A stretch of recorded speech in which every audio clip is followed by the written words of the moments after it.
Welcome to another episode of Loud and Brown. Thank you for joining us here today. A privilege to have another awesome guest join us on the show today. I've got Tupou out of the Great West Side of Auckland.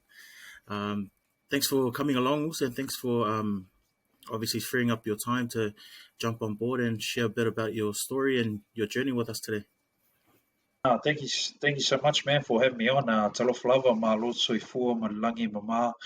And yeah, man, I appreciate what you're doing. And sorry I haven't been able to get on earlier, but we're here now, man. So yeah, looking forward to connecting.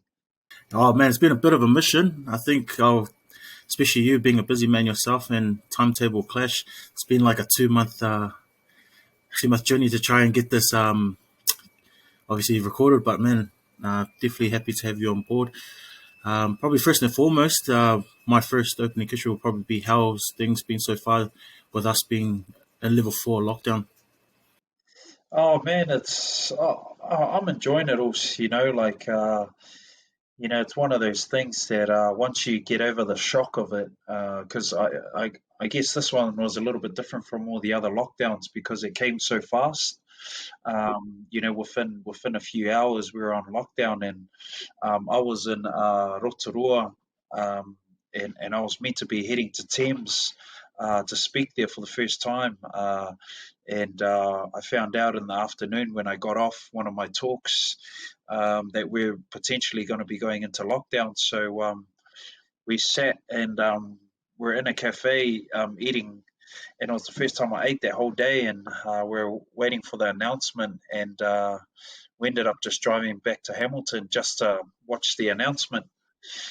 And sure enough, we found out we're going into lockdown, so we had to come back home. And but man, honestly, I've been enjoying it because anyone that knows me, this is the most I've been home, man. I'm hardly ever home. I spend 80-90% of my time on the road, and I dedicate pretty much everything I have to my organization. And so, no, it's been a blessing, man. And it's hard to get used to, you know, um, being lazy, or just there's things like Netflix.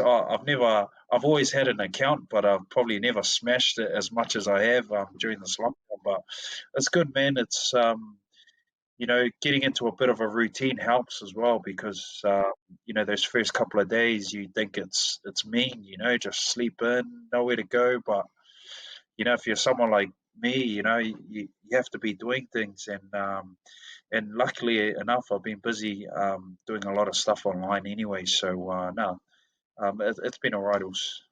That's good to hear, man. Obviously, during these times, it's quite unpredictable, but it's good to have. I see that you do regular check-ins with people as well online, and that's something that's awesome to see as well. I think we take it for granted with how busy we are, that sometimes we're a bit lost when life becomes stagnant or at a standstill. So, no, man, it's good to definitely get into routine. And with everything, with what you're doing, especially obviously with work, you're still working throughout this lockdown. Yeah, yeah. Also, I've been doing a lot of like podcast. I've been doing interviews, heaps of Zooms because I'm still doing a lot of talks, but obviously a lot of them are online now. Um, you know, the thing is with mental health, man, it never stops. And the day that I stop doing this or I'm out of a job, it means that we're living in a pretty unique world. But the toughest thing is we're a long way away from that. So, but yeah, I've been doing heaps of work, all online, and just trying to get people talking, and take advantage of this time. I guess in lockdown, the best thing I've found over the last probably 15 months is that the cool thing about lockdown is everyone becomes vulnerable because everyone's finally on a level playing field. So everyone's on the same level. So everyone's talking about their struggles, their weaknesses during lockdown, and it means that it takes a lot of pressure off other people, because everyone's struggling. Whether it's financially, whether it's connection, Everyone's struggling on some kind of level. So, and we can't go anywhere. I go to a supermarket every day, man. That's like the highlight of my day.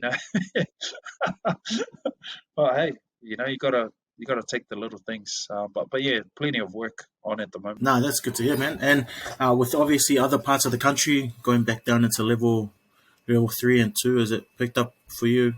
Do you still like do like Zoom calls for other schools and stuff like that as well? Yeah, heaps of Zoom calls for like little groups around the country, businesses, communities.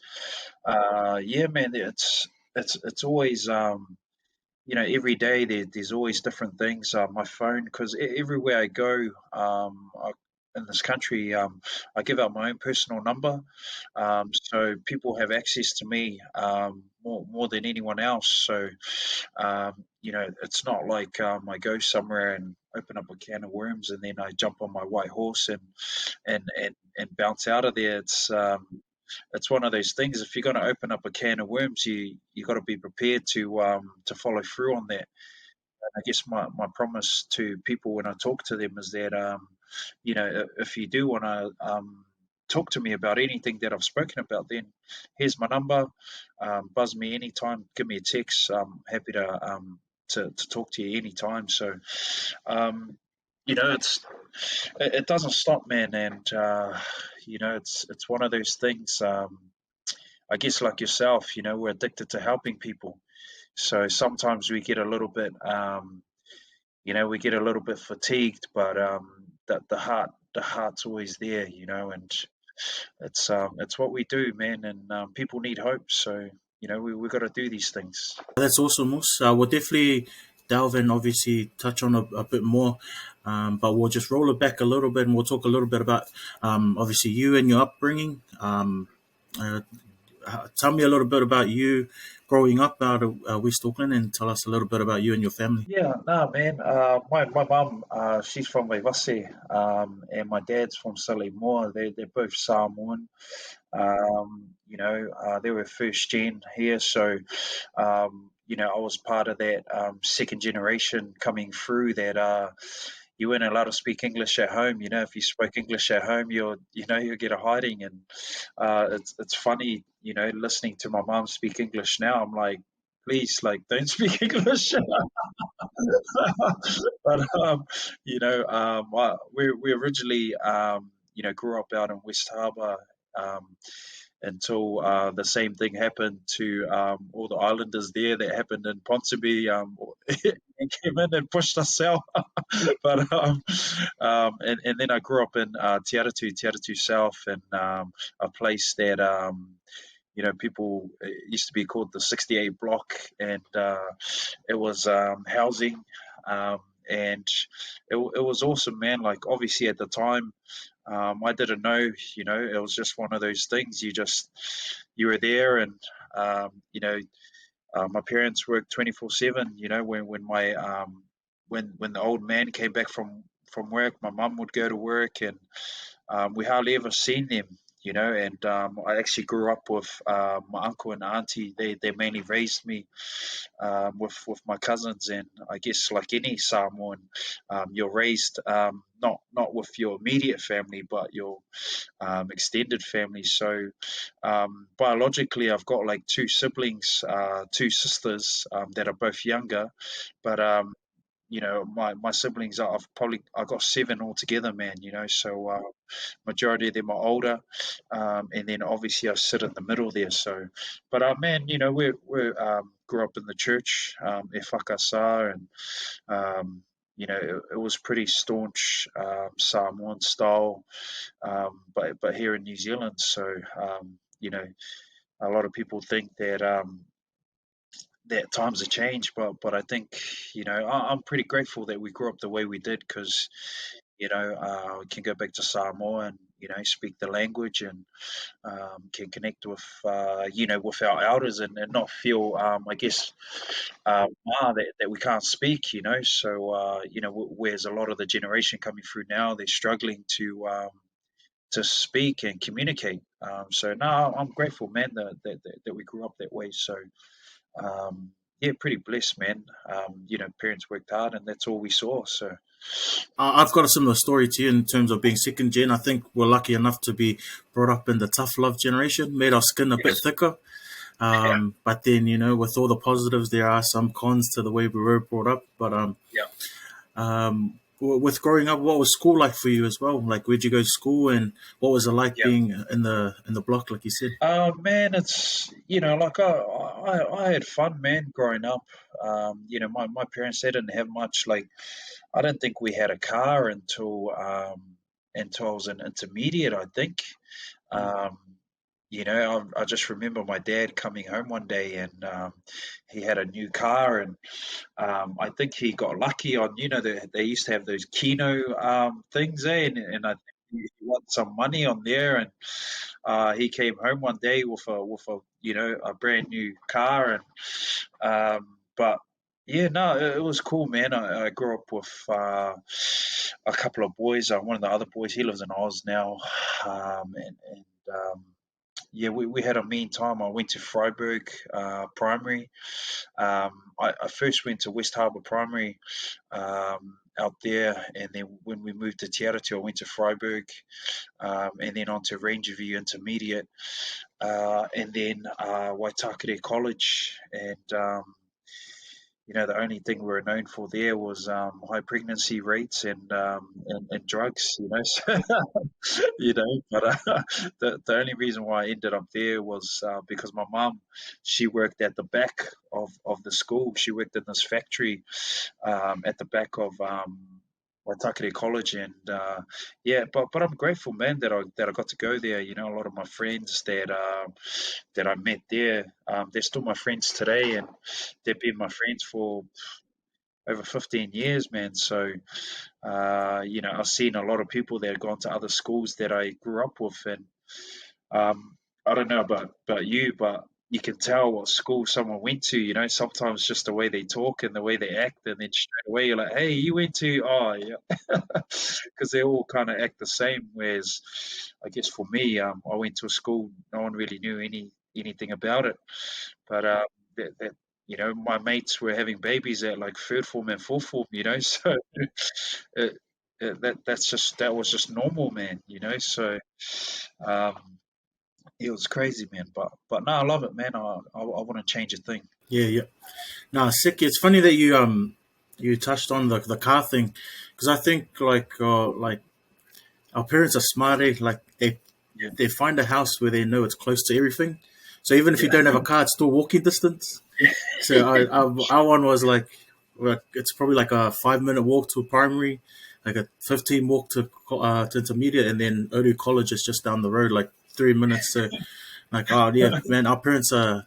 I think that's part of the why we're so grateful with everything we have, especially when you come from nothing or didn't have yeah, much growing up. Like everything you have now is super grateful, man, and I think it's another testament to what you're trying to do as well, trying to pass it on, mm. especially with the work that you're doing. Um, cool, man. And so you obviously went to high school out west, and then what did you get up to? Did you play footy as well right through? Yeah, I did, man. I always aspired to be like my older siblings. They were good at everything, especially sport, and my cousins and that they were all good at rugby, and I was a bit of an outcast. I played rugby league instead of union, whereas all of them played union, and I was good at it, man. Like I think I remember um, because I played overseas as well, and I played in the UK, and I remember getting interviewed one time about they were asking me about why do you like the contact so much? It looks like you love it. You love the pain of getting smashed. And I said, man, this is nothing compared to the hidings we used to get growing up, man. I said, man, this is fun. I said, compared to, when my old man used to bingy me back in the days, man. I said I was a bit of a rebel, growing up. So I wasn't allowed to play rugby until I was about 12 or 13. Because my mum thought I was going to get hurt, and I remember making a deal with my mum, and I said to her, if I do the paper run, can I go play? And because obviously we didn't have much money, and I guess for a lot of island parents, the first thing they think about is, oh, how much is that going to cost? It's going to cost this, it's going to cost that, and I think for ages the excuse was that they didn't want me to get hurt, but the reality was, we didn't have any money. We were struggling enough just to get by, and so I ended up doing the paper, and I did the paper run, and I was able to buy things that was going to go towards rugby. And I remember playing my first game, and um, I think I scored like 3 tries. I think, yeah, man, and I just fell in love with the game from there. And I'm fortunate enough that I had a few opportunities to play here and play overseas. And but my first proper crack was when I was 20, and I talked to people a lot about that through my journey through sport, through all the work that I do. Because growing up, there was only two things I wanted to achieve in life, and number one, I wanted to be a professional rugby player, like any kid, island kid, that was a dream. And the second thing, I wanted to make my dad proud. So everything I ever did in my whole life, I just wanted a pat on the back from my dad, for him to say, that he was proud of me, So, like um, any young dude, you're always looking over your shoulder, hoping that your dad is proud. But the only thing you got was like, why you knock on the ball over there? Why you get a yellow card, or what? It's like you could be the man of the match, but you're still not the man of the match to them, eh? When you had a proper crack at 20, like, did you make it into any teams, or what made you want to go overseas and play footy as well? Just the opportunity that came up. Yeah, when I was like 20, I was in Wellington at the time, and I got a call from the Warriors, and they asked me if I was keen to trial for the club. They used to have these trials at the beginning of every year, and yeah, so I had about 3 months to train. I had opportunity to have a crack, and I trialed and ended up getting picked up. And just before I was meant to play my first game, I at one of the trainings, um, I ran into a tackle, and someone jumped on my back, and I got tackled from the front as well, and my ankle snapped. Yeah, man, and it broke in two places. That was a day before my first ever game. That was at the captain's run. So yeah, man, and during that whole process, um, I got really down about things because you know we hear every day about the cruel world of the business, which is the business side of sports, and obviously if you can't play, you're no good to them. So for me, as someone that was up and coming, and they were selling me some good dreams, when I was coming through, and then when I got injured, it just everyone just see you later.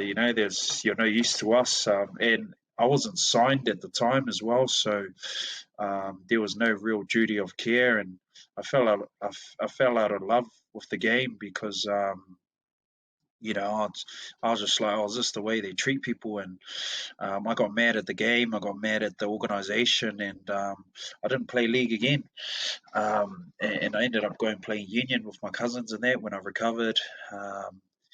And I guess, yeah, I didn't know at the time, that I was feeling that way.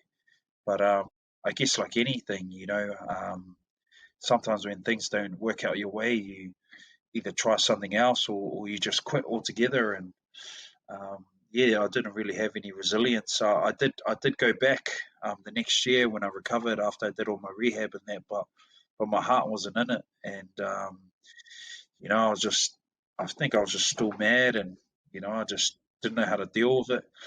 And then my cousins were like, "Man, just come play with us," and went and played there, and it was cool, man. I'll never take that for granted. Being able to connect with my siblings and my cousins and share the field with them, that's something that I'll always cherish. When you're working with some of the individuals you're working with now, they're obviously in the sporting industry as well. Is that something that they encounter as well, or they feel like it's one of their, I guess, fears of just being treated as just another asset before you become like a liability? Yeah, yeah, man. It's I guess I'm just in a position now where I talk to a lot of athletes, behind the scenes, mainly related to their mental health. And because I always say to people, if you look after your mental health, everything else will take care of itself, because without the mental side of things, it's hard to achieve anything, and I guess for me growing up, we never talked about things like mental health. So even though we might be going through things, we don't even know that we're going through things. I I grew up, just the same as you, with in a culture where you only speak when you're spoken to. So by the time I got to 18, 19, I didn't know how to communicate. I didn't know how to talk to people, and they tell you to go get a job, and they think that you know how to do all these things. And I remember my parents, they forced me to go to uni, and I went to uni, and I didn't know what I was going to do. But the only thing I was allowed to watch on TV growing up was the news. So I thought, man, I'll go sign up to be a journalist. Looks like an easy job. And I signed up to do journalism, and after about 2 months, I quit, man. I quit because the most important thing about becoming a journalist is you need to know how to communicate. And I didn't know how to communicate, man. Didn't know how to talk, and you end up stuffing up a lot of things, like relationships, because your king is trying to talk to you, and all the talking you're doing is in here, but you don't know how to push it out there, and by the time it's time for you to talk, it's coming out with a lot of anger, and so I talk to athletes a lot about communication, and because communication is probably one of the most important things to anything. Because if people don't know what you're thinking, what you're feeling, then no one can help you. And if no one's communicating to you, then you're just guessing. We live in a world where I honestly believe that 80% of the time everyone's just pretending, because we're just trying to get through the day. And that's why at the end of the day, when we get home, we're so lelava, we're so tired because we're tired and we're exhausted from pretending all day. Someone asks you, "Hey, how you doing?" And you're like, "Yeah, I'm good." It's sicky, but um, little do they know that they don't know. You might be struggling financially, or might have had a fight with the missus in the morning, or whatever, man. There's so I guess when it comes to athletes, I'm just real with them. I tell them exactly where I'm at in that moment, and if I'm having a shit time, I'll tell them. Because I guess that's why they're so open to speaking to me. And to me is because I'm real with them, and if I'm having a bad day, I'll tell them, and I guess for them, they're so used to trying to be something all the time that they're not always, so people demand a lot out of them. And I guess like anyone, that's in the public eye, or once you start getting a bit of, I guess, exposure, people want things from you.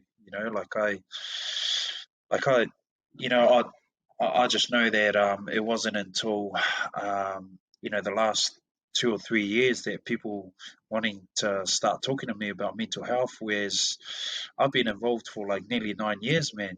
So to see how things have developed and how much more people want to connect and talk to me about these things, I'm like, man, I've been here since the beginning, and they get shocked, so. But nah, man, we still got a lot of way to go, man. No, that's awesome to hear. Because I think for me, was probably last year's lockdown that kind of triggered everyone speaking more about mental health, and it was a good thing. I think everyone got so much into a routine of just working or being busy that Yeah. all the other problems, especially to do with mental health, they kind of put along to the side, knowing that as long as their day progresses into a week, Yeah. into a month, they can kind of Yeah. just push it to the back. And then when you're forced with all this standstill, then all of those problems that were still there, nothing was there to kind of push it away. So they all come to the forefront of your Yeah. mindset or what you're thinking. And it was good. That was probably one of the highlights for me regarding to last year's lockdown was just a lot of people coming out and speaking more about mental health and being more open to it. I think, especially people in our generation, realizing, oh man, it's awesome to see our respect for our elders and our culture and our upbringing, but there are some sort of tweaks that we can do, or some improvements Yeah. that obviously needed to be done, and especially around mental health. Um, I know you as a father um, and someone who works along with the younger generation. Um, Mm. how do you bridge that gap, and how do you ensure that the parent or the parental methods are altered or improved? Um, could you speak from that as a parent as well? Yeah. Yeah. Um, Also, I tell parents all the time, man, that you know, I can go out there and I can save everyone's kids, but when it comes to my own, I stuff it up all the time, because the first thing I say to parents when they call me about their suicidal kids, I say to them, "You can't save your kid. I can't even save mine. Because we're too close." I say to people all the time that your family, they're meant to love you. It's in the contract. So I'm meant to say nice things to my kids. I'm meant to say all these things that I love them and all that because that's what it's about. But when it comes to my kids, it's really important that they have someone like their auntie or their uncle or someone that's close to them that they can go to, that they can connect with. Like my oldest son last year, he had a little breakdown, and I wasn't going to be the one to save him. I was the one that was actually causing it. And, I was lucky enough that my sister, she was really tight with him, and she picked him up one night and she called me and she told me, she goes, "Bro, it's you, man. He's, he's feeling so much pressure from you because he doesn't want to let you down. Everything he does, he's trying to make it perfect because he wants you to appreciate it and he wants to make you proud." And oh man, it broke my heart, and we ended up doing counseling, and it made me understand that, man, just because I can save heaps of people's kids and connect with other people's kids, it doesn't mean that I'm going to be the man with my own. And it changes a lot of things, man. um, you become a lot more of a listener, because I guess a lot of times, the way we grew up, we never had the chance to talk. We never had the opportunity. It was do this, do that, do this, do that. Whereas I guess the kids that are coming up now, they've actually got an opportunity to express themselves, and I love hearing what kids have got to say. I honestly believe we're in the most amazing generation of young people ever. The access they've got to everything, man. If they want to learn something, they can go on YouTube and they can learn it off there, man. From gaming to making stuff to starting things, it's all on there, man. So that's the access they have. Whereas when we were growing up, there was, you're lucky if you even had a computer. So I remember getting a computer when I was, I think, third form. And that was a big deal, man. So I think that we're in the most amazing generation of young people ever, man, and I'm just really fortunate to be a part of it, and hopefully, try and create better pathways for them, so that they can be all that they can be. Because I know growing up. We always had that voice in the back of our head that was telling us not to do it because if we put ourselves out there too much, then people are gonna think that you're a bots guy or why it's like it's funny, man, because people always tell you to push yourself and do the best that you can, but then in the back of your mind, you're worried about what everyone else is thinking, and if you put yourself out or if you put yourself up too much, it's man, it's a cruel world, man. You can't win, man.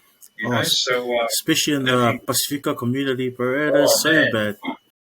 it's man, honestly, man, it's like the more you do, they're like, oh, look at this guy, Yeah, like and a lot of it, it's that. I was talking last night on another interview. It's like those snarky comments, yeah. like of, oh no, just joking, man, But but really, really, yeah. But really, but I think you know, I read online, it was like, I think 75% of when people say they're joking, they're actually telling the truth. Also 70, or it's a high percentage.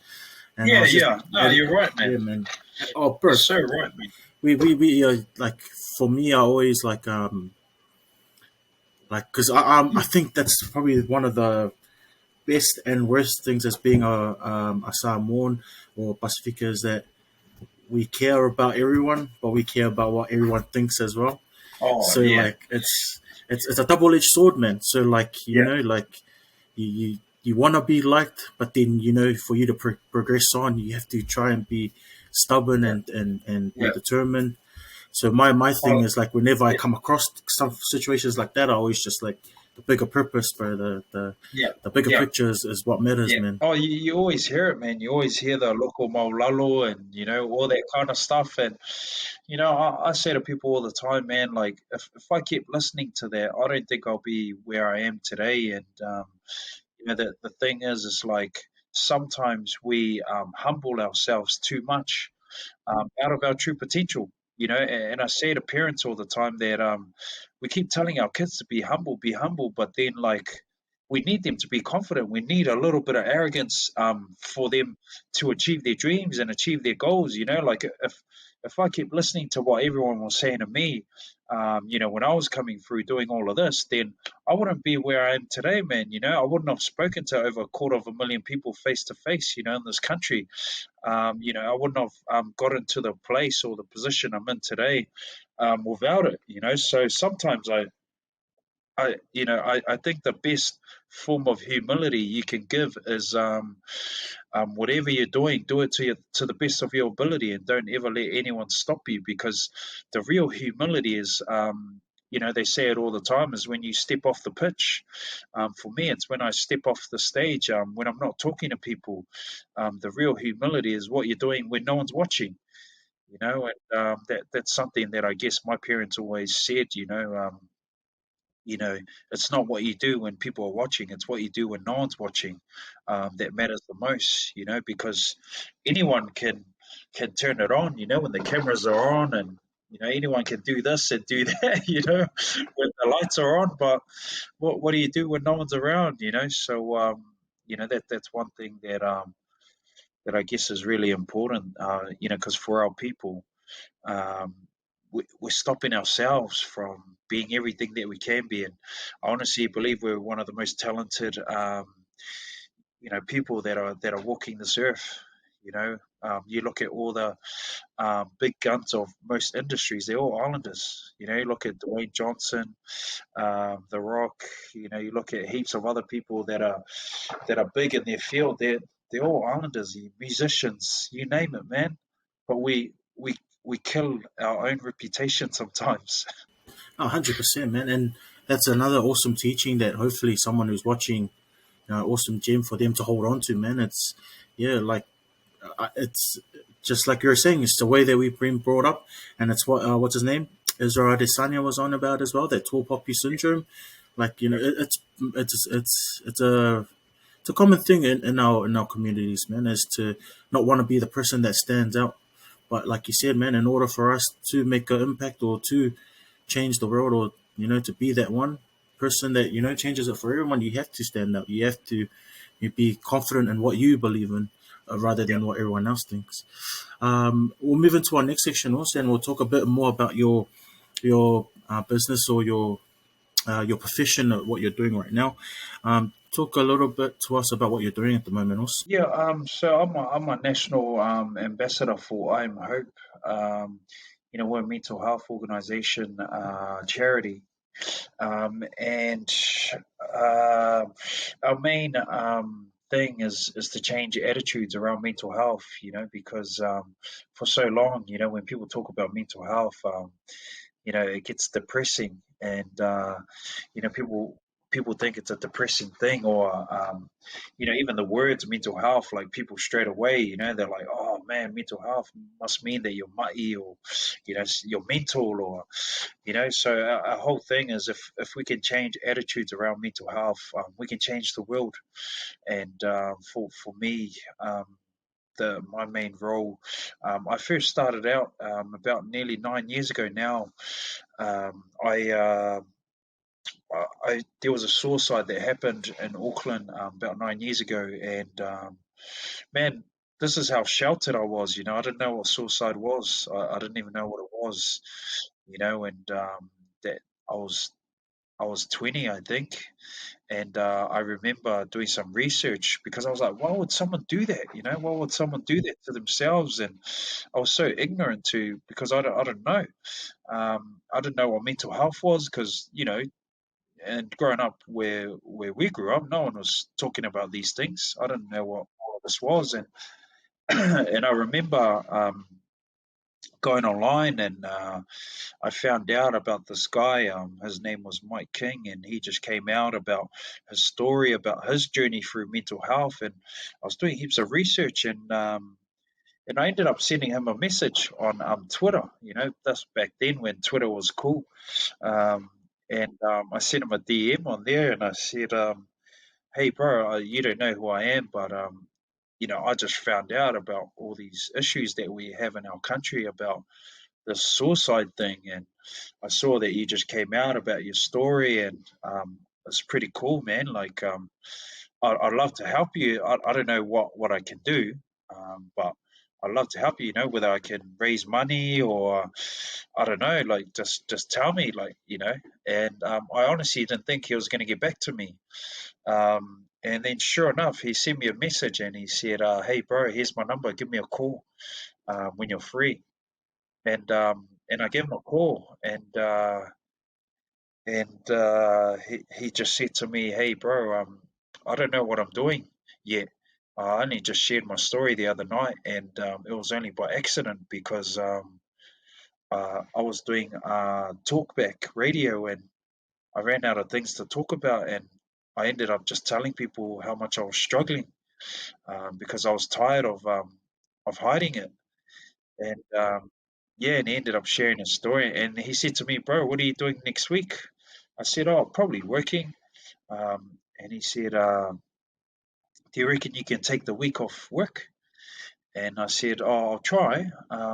He goes, "If you can take the week off work, I'll pick you up next week, and we'll go up north." And he goes, "Bro, I don't know what I'm doing yet, but I got a few talks lined up north, to talk to people about what I talked about on the radio."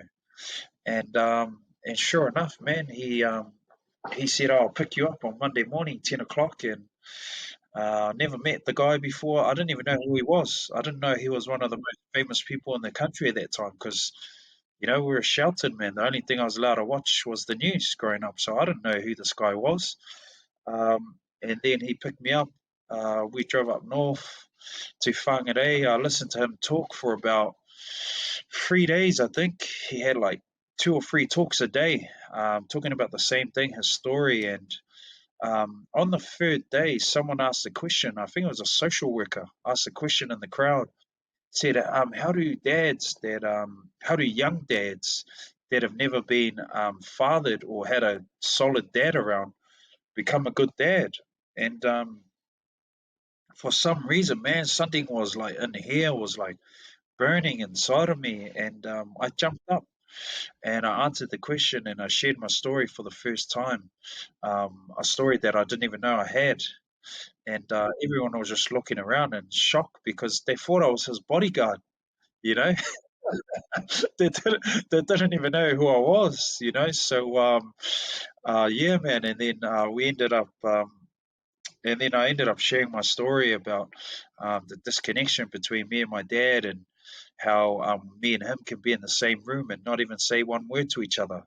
You know, that's what communication was like. And you know, and I talked to people about how my dad was my idol growing up. You know, I always wanted to make him proud, but everything I did was never good enough.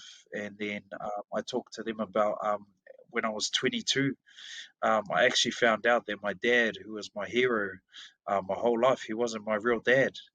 And I guess that's when my real mental health journey started. So that was the first time I shared my story, was in the Whangarei Library in front of like about 300 people. Um, and I remember just people crying, and um, you know, because I was just raw and I was real. And then ended up spending the next 3 4 years on the road with Mike. You know, talking all over the country, to schools, communities, businesses, and now you know, we're still at it, man. And it's been, we're going 9 years deep now. I think in the next year, I think will probably be our 10 year anniversary. I think so. It's been a crazy journey, man. And he's like a father figure to me, and he taught me how to speak. And ever since then, man, well, I've spoken to over a quarter of a million people face to face, man, about something I didn't even know about, you know, and something I didn't think I would ever be doing, and that's what I do now. So devoted my whole life to it, you know. This organization's my whole life, you know. So it's my life's work now. That feeling that you said you had when when you have to share your story. Like Mm, there's so many times throughout our whole lives, and it like again comes back to how we were brought up. Like you want to say something, but it's like you're too worried, or what do you call it? The fear of the outcome yeah. overweighs what you really need to say and stuff like that. So, now that's awesome, man, and that's mean, man, and that's a testament to the like how awesome technology is. Like you guys, are, strangers, just message through social media, and man, it's set off an awesome journey for you and your organization. Um, Mm, I want to talk a little bit about more about the organization itself, and yeah. um, I understand you guys. So I've been following you guys for quite a while. Mm, For me, my I experienced suicide at a young age. It was one of my first cousins. Um, Same thing as you, man. Like real sheltered, didn't understand, and I think after that, I was still aware of it. But as you know, growing up within church and within the culture, it's almost like Tupou. You don't talk about that kind of stuff, Yeah. Yeah. And so for me, it wasn't until like recently, like probably in the last couple of years, one of my good mates that I worked with, his name was Joe. He committed suicide, and he was like around our generation, and I was like, Yeah. damn, like I heard it with the younger generation because I understand like there's so much more in this world that they're what do you call it, that they come into contact with technology and with social media, Yeah. but people in our generation are still experiencing the same thing as well. And then after that, then I started, looking into it more, just like how you were. And then I stumbled into your guys' organization and the awesome work that you guys do. Um, long story short, like that's how we got into the gumboot walk. Yeah. How did you guys come up with that idea? And how did you Yeah. guys? How's that been? How many years has it been going? To tell us all about it, man. Yeah. Yeah. Cool. So Gumby Friday, that started about 3 years ago, and because for as long as I Am Hope's been running, um, you know, we've always been funding people to get care. Because through the system, obviously, the way the system works is if you want to get access to free counselling, you have to first go to your GP, your doctor, and then they have to diagnose you mentally ill. So now you got this label on you as well, on top of all the pressures of going there, and they're obviously going to give you medicine as well to try and cope. And then it takes anywhere from about 6 weeks to about 26 weeks, man, to get an appointment. So, if you're someone that's suicidal and you need to talk to someone now, and you're likely not going to be there anymore, and so for us, for years, what we used to do is obviously at a lot of our talks, people come up and they tell us, and then we try and get them into help straight away, so the only way you can do that is obviously through private care. um, so we're funding it ourselves, paying for it ourselves. And then someone came along, and she said, "Hey, I've got this idea. I reckon you guys should create this thing called Gumboot Friday." And I was like, "Oh, what do you mean?" And she goes, "Oh, because for people that are walking in, with depression every day, it's like walking through mud every day. So we should do this thing called Gumboot Friday, and it's a day where we fundraise money for free kids counselling, and 100% of the money goes to pay for the counselling. So anyone under the age of 25 can access free counselling through Gumboot Friday." And yeah, man. So the first year, about 3 years ago now, we ended up raising 1.3 million, and that came off the back of the Christchurch mosque attacks. So it was hard for us. We had to pull all our funding, and so we had to pull all of our advertising because, out of respect of, the families that lost their loved ones in there. So we were nearly going to cancel it, but then within a few days, we made the decision. Okay, we're still going to go through with it, and then we raised 1.3 million. And back then we thought it was heaps, man. Within 9 months, it was gone. The money was gone. And then we're getting smashed in the media, because they're saying, "Why did you start something that you couldn't maintain or sustain?" And our thing was like, "Well, it's showing you that there's a need, the need here. So we need you guys to come to the party, to help make this thing better." And then the next year, which was last year, we got hit with COVID, and we didn't raise much at all because everything had to be online. And then this year, we've raised over 1 million so far, um, and we've got another big event coming up on November the 5th, um, to raise it. And we've obviously been battling with the government, because we believe the government should fund it. Because it's counseling saves lives, man, and counseling is like that bridge before a lot of other things. And man, I went through counseling myself, and it saved my life, and it even taught me how to communicate. And I think that we don't give them much credit, because man, they're saving lives every day. So yeah, we've been pushing them hard to fund it, but until they decide to do that, man, we'll just keep putting it to the public. And so 100% of the money that people put into there um, goes straight to paying for the counsellors, man. So we don't take any money out of that. And as far as I'm aware, also it's the only fundraising campaign in this country that 100% of the proceeds go towards the actual cause, because majority of other fundraisers that are out there, 30 to 40% goes to paying for other people before it goes to the actual root cause. So it's something that I'm really proud of, man. And it's pretty easy to access. You just go to gumbootfriday.com.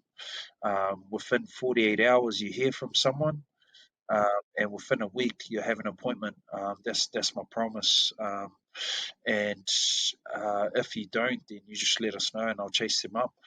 But yeah, within a week, you get an appointment, man. So it's crazy. And I always say to people, the only thing you need to do is turn up to your appointment. We'll pay for it. And that's that simple. There's no judgment. There's no nothing. You just go to your appointment. Just get better. And if you get better, then just pay it forward. Like next time you go to a counseling session, maybe pay for it or pay for someone else's or whatever. Just do something to pay it forward, because at the end of the day, that's going to save someone else's life. So that's the way I look at it, man. That's awesome. Also, for me, how do we go about raising more exposure for obviously your guys' campaign, but at the same time, um, the reason why like you probably ran out of funds, is it so expensive to get, like, is there because there's hardly any specialists or counselors that it raises the pricing for Uh, costs to no, getting like counseling? the average cost to get counselling at the moment is about 130 an hour. So that's heaps, man. So that's just the average. Let alone some counsellors charge 250, $300, $400 an hour, man. So it's different, and you got to remember that this is private care. So when it comes to private care, it's the best of the best. So these people are charging their normal rates. So, and I'll never ever want them to discount their rates, because what they have to go through and what they have to deal with, they deserve to be paid for that, because man, they're lifesavers. So you can't put a price on a life. So that's the reason why these things happen. So and the best thing about Gumboot Friday that I've realised over the last couple of years, especially, is that we've seen a big uptake in young boys going through counselling. So through the years beforehand, it was always kind of like 75% girls and 25% boys, whereas now it's like 45, 55. So there's been a huge uptake in boys, and it makes me proud because it means that boys are talking. So which is massive, because our generation, we didn't talk about these things. So um, you know, and so it's changing. So, and I guess the other thing that I seen a couple of months ago was that Gumboot Fridays funding 25% of the young people's counselling across New Zealand, and it's not even a public service. You know what I mean? So it's crazy to think that something that we just wanted to do to help is And no government help, which is awesome. nah, Yeah.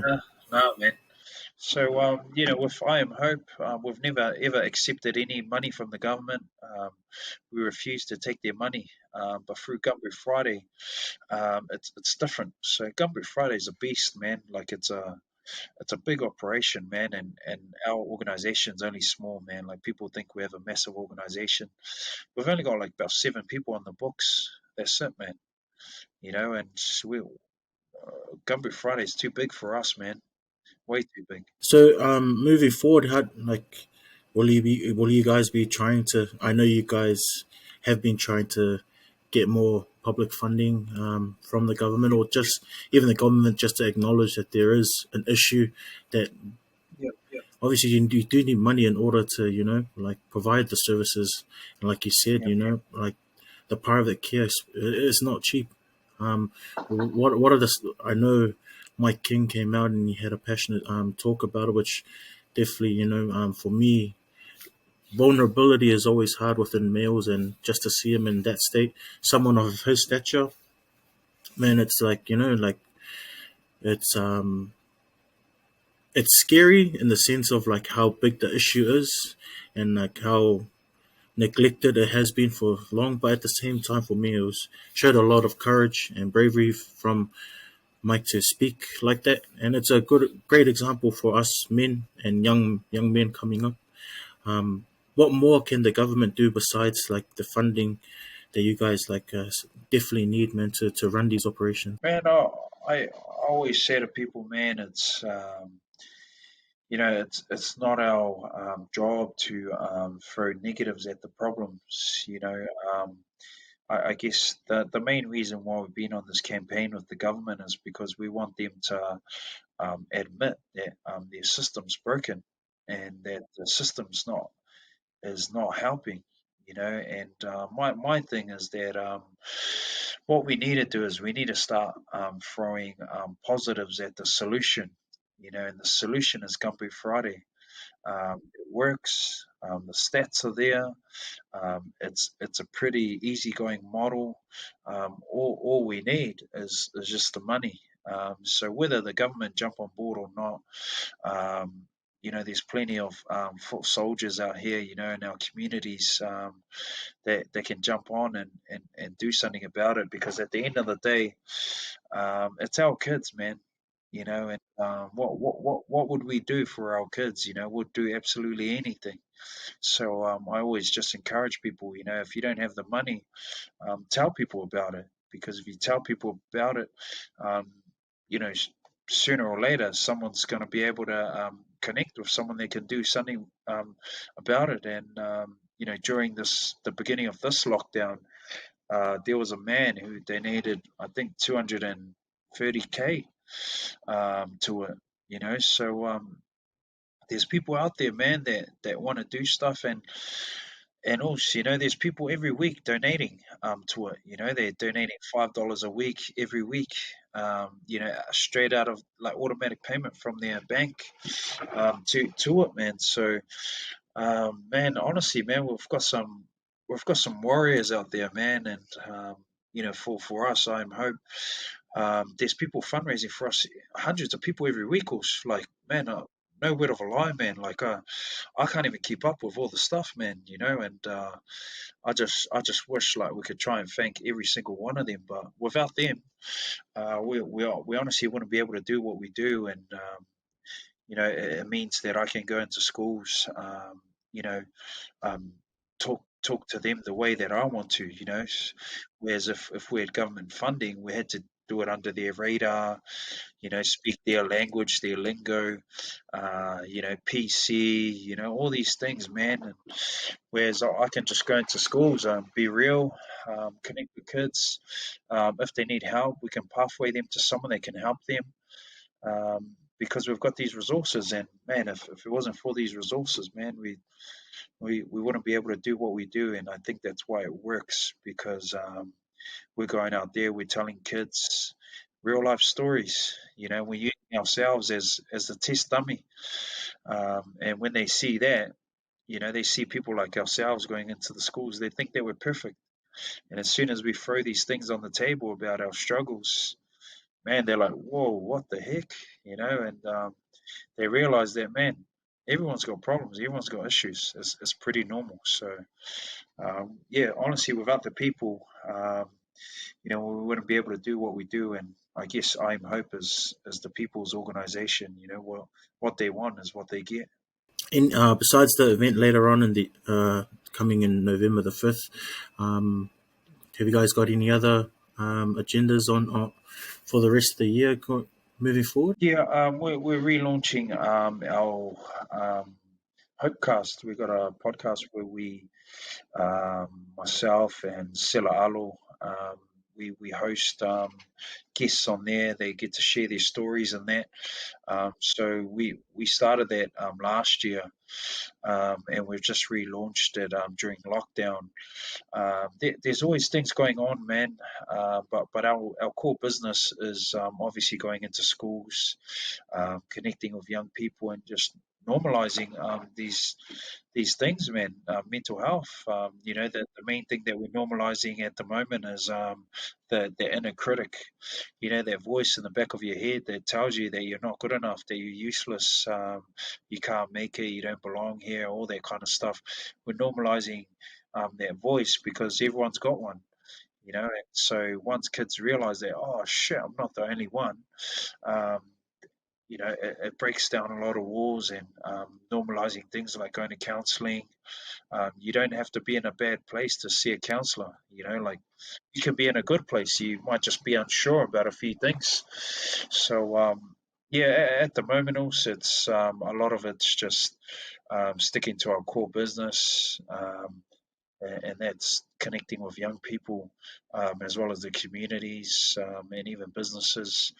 But honestly, man, like I said, the day that I'm out of a job, that'll be the day that we're living in a pretty magical world. But until then, man, it's body on the line every single day, man. And I just my my main job is to keep people alive, So whether or not that's just through guiding them to a place where they can realize that they've got so much to live for, or breaking down stigmas, and breaking down walls, because there's a reason why people aren't asking for help. Um, and a lot of that is on us, all of us. Their responsibilities on us. It means that we're still not creating good enough environments for people to ask for help.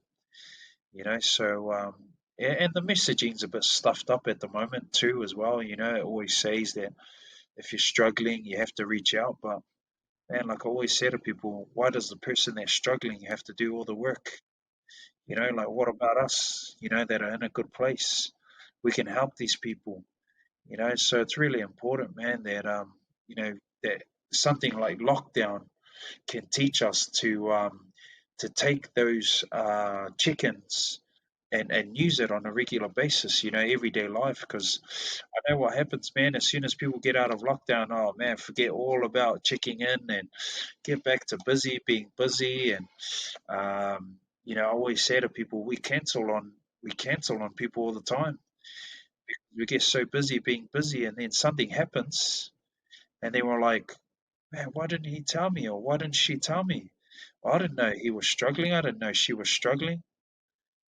So we have a huge part to play, man, and a huge responsibility. So honestly, also, I'm getting tired of getting sick and tired of being tired, about hearing the same things over and over again.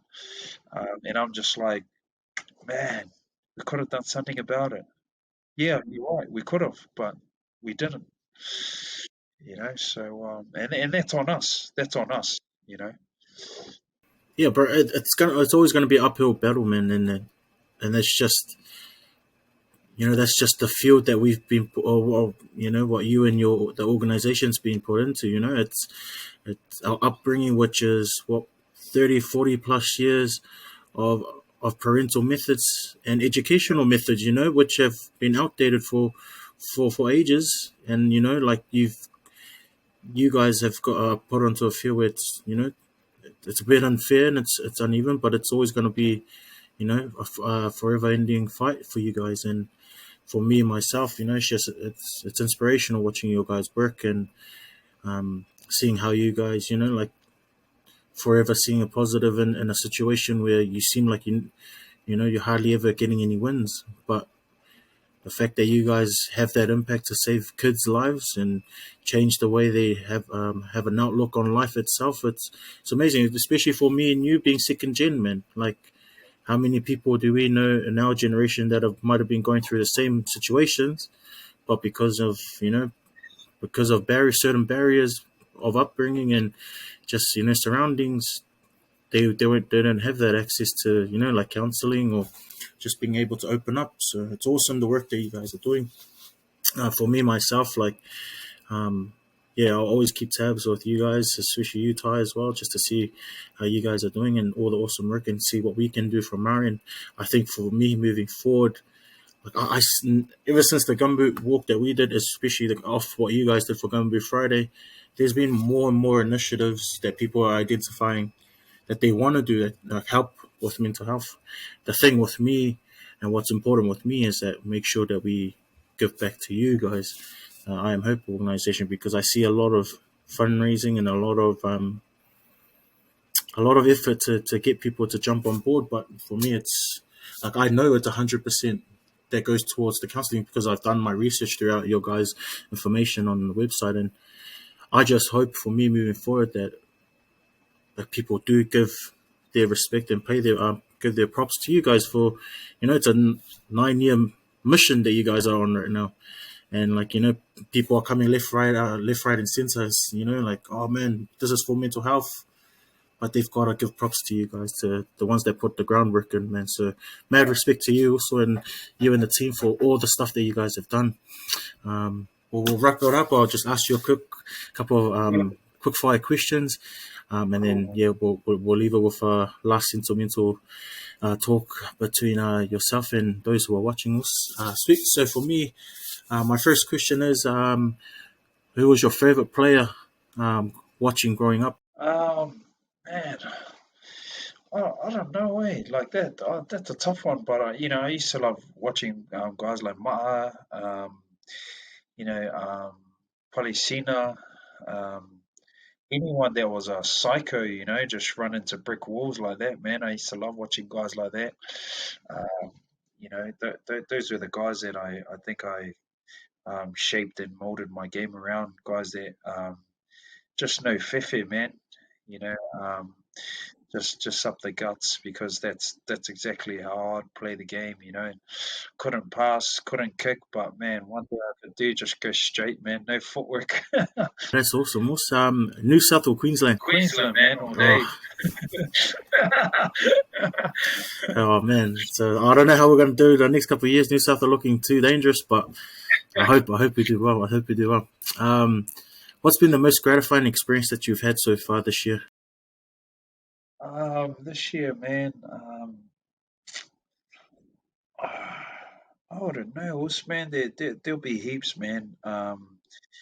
Probably the biggest one would be I spoke at what's the name of that school again? Bear Islands College last month. That was the first ever school that I spoke at about 8 years ago. So to go back there and to speak there and just reminded me of the journey, and that I'm grateful that I'm here doing this and carrying out this mission because man, at the beginning I had no idea what we're up to. Um, I was still working through my own issues, and to still be here standing and breathing and walking the surf, it was pretty gratifying knowing that that's where it all begun for me, especially. So yeah, man, that's probably one I can think of at the top of my head, I guess. It's always good to come full circle, eh? Mm. Nah, sick. So far in your journey, from obviously jumping on board with my king in that ride, and then to where we are today, if there were three separate words that you could describe your journey, what would it be? I wouldn't say that there's three words, but probably is that the key to life is hope. Because without hope, man, we've got nothing. So for anyone that's out there, the key to life is hope, and sometimes that's all we can hang on to. Um, you know, Sometimes it's the only thing that can get us out of bed or get us out of a sticky situation. So I honestly believe that the key to life is hope. What do you want your lasting legacy to be? I'll phrase it in a sentence. Tai Tupou was um, Man, honestly, man, I just I want to leave. I want to leave this earth knowing that I created a better environment for my kids and their kids, and that mental health will never be an issue ever. Um, Things like suicide wouldn't even be an option for young people, and I really hope that all the groundwork that we put in um, over the years and moving forward, and heaps of the other people that are out there can create the environment where my kids will never ever think of suicide and never ever see suicide as an option. Um, and yeah, man, that's probably it, man, for me, because everything else is easy, man. But if we could eliminate that, um, that would be the best thing, man. not awesome. Last question is, if who do you reckon we should get on board next to be our next guest? Oh man, there's heaps, man. Um, um, man, I reckon you should. Who did we have? Niall Williams would be good. She's a good. She's got a. She's a mean spokesperson. On so many levels. There's her. Um, oh, there's heaps, man. Honestly, there's too many, man, off the top of my head. But there'll be heaps, man. There, Now we'll I go with that, reckon. man. I Because bro, reckon. I'm dying to have a female on board. Just to Yeah, have a chat about like journey, and especially with her yeah, story with the Olympics, man. It's yeah. awesome. Like, She's cool, man. yeah, so that'll be pretty cool. But yeah, man, I'll hopefully I'll definitely keep in tabs with you and see if you can make that connection for us. Oh, yeah, Um, that's easy, man. Nah, sick. It was not sweet. That wraps up our show for tonight. Again, thank you for your time. Thank you for coming on board and sharing your journey with us, man. It's for me, it's been enlightening and awesome to get the insight into your world and what you've been doing and the awesome work that you and Mike King have been doing for the last 9 years. Obviously, it's gonna keep on going, and I'll be keeping tabs just to see how awesome your journey will be moving forward. Um, is there anything else that you want to say before we close up? No, man, I just want to say, obviously, thank you for all the work that you're doing in this space, and don't stop, man, because we need more people like yourself out there pushing, positive vibes and educating and uplifting our people, because something that I think is not done enough is we're not giving our people their value back. 'Cause there's people walking around out there every single day with no hope, no value. But the superpower that we have as Pacific Islanders, Samoan especially, is to lift people up. We can lift people up from anything. Through laughter, through humor, just being ourselves. There's a special energy that I believe that we have that other people don't. We walk into rooms, we walk into places, and we can light up the world. So, don't even forget that, also. And, that's why we are who we are. And, you know, so appreciate you for having me on, and looking forward to seeing the journey, your journey as well through Tamil Nadu. Appreciate it. Also, for me, it's funny you touched on it. Superpowers. For me, my journey was to within this podcast is to get people on board to share their journey, but um, the people that have gone on board are similar to you, man. You're real life walking heroes, And it's for me, if I can be that journalist, that gets to share that hero story, bro. I'm forever grateful for that, bro. So thank you for coming on board, and you know, like you said, bro, there's real life walking heroes all around us, and let's just hope that we get to share that energy back with people, just to let them know, man, the work that they're doing is awesome, and that's the same with you as well, also. Thank you, also appreciate that, man. No, no worries. Thank you again for joining us. Thank you. No worries. Thank you. Okay, take Bye. care. Yeah, fast forward.